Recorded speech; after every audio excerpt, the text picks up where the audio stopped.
And we also said that we are going to look at fairness. So is this a fair mechanism? So we know it's correct because, well, no more than a single thread will be able to get the value of 0, because once you get the value of 0, you're actually, at the same time you get the value of 0 for the flag, you have already changed the flag to 1. So no one else can basically touch the flag now, or acquire the lock. So how fair is this mechanism? Well, we cannot provide any fairness guarantees with this. Any thread that is spinning can basically continue spinning forever.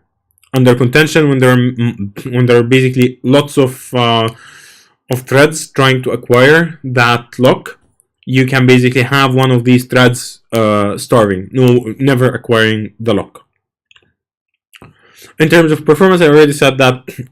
Well, you know what? It doesn't have the greatest performance, because it's you might end up basically hindering everyone from doing any progress until one single thread finishes something.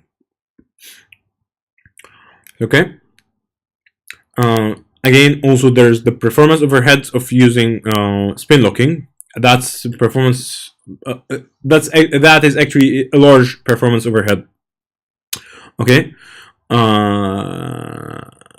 And that is an issue.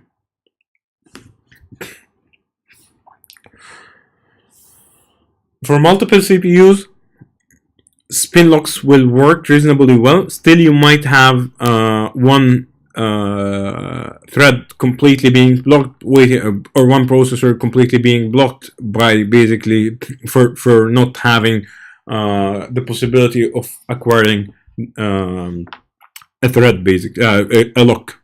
Okay.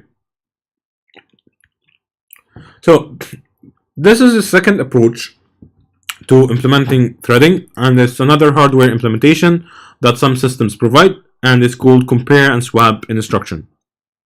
This is again C pseudocode that basically tries to explain to you how such an instruction will look like in C. But that is again a hardware instruction. That's hardware. It's an assembly line basically, and the way that locking is implemented in different programming languages and in different systems will basically rely on either compare and swap or test and set that are implemented in hardware, but you do not call them. You basically use them. You use the lock, and the lock works. We are talking about how do you actually implement the locks in the operating system. So compare and swap, from its name, it basically compares two values and swaps the values at the same time. Okay. So the basic idea is to test whether the value at the address specified by the pointer, so the first argument that you pass to compare and swap is a pointer, is equal to expected. So is it basically 1 or 0?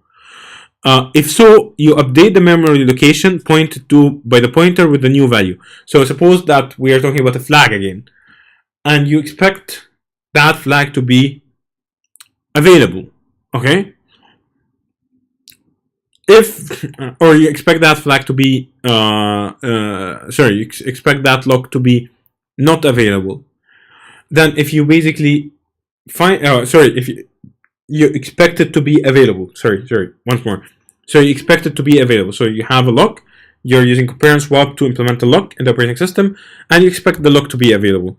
So if the lock is actually available, then you basically change the lock to be unavailable, and that is the new value. So you change the expected value available to the new value. Otherwise, you just return as is. You return that, well, actually I was not able to, I did not find it as expected, it was being used, so I'm just going to return the old value, saying that, well, we cannot use that.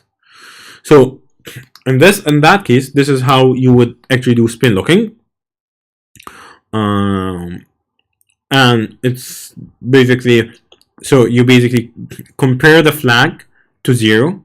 If you basically find it to be 0, okay, you change it to 1 and you return the 0. You're returning the old value.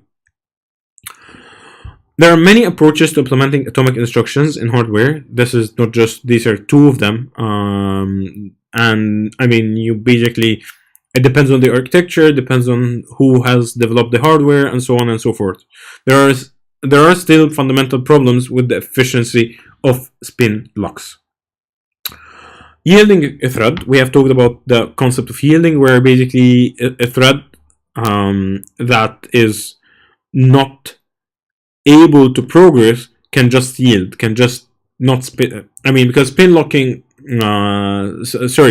spin waiting is just you basically going in a while loop doing nothing. So yield is basically when you give up the CPU. And that is basically a way to be nice to other processes. You do not just continue burning CPU time while not doing any progress. And basically, to help, we need to talk about starvation, and this is exactly what we're going to start talking about right now. So how do you basically make sure that there is no starvation in your system? So there are sophisticated scheduling techniques that the operating system does, like the ones that we cover, but they basically minimize spin locking and improve fairness. You basically try to make sure that, for example, the oldest waiting thread for a lock should acquire it. I mean, that can be your scheduling algorithm. So you look at all the threads that are waiting, like T3, T7, T1, and T4, and you have them ordered by the time they have been looking for the lock. They have been waiting for the lock, and you then schedule. Once the lock is available, the scheduler decides to schedule the oldest waiting thread, for example. So with this is the end of the 6th lecture, and I'm going to start recording lecture 7.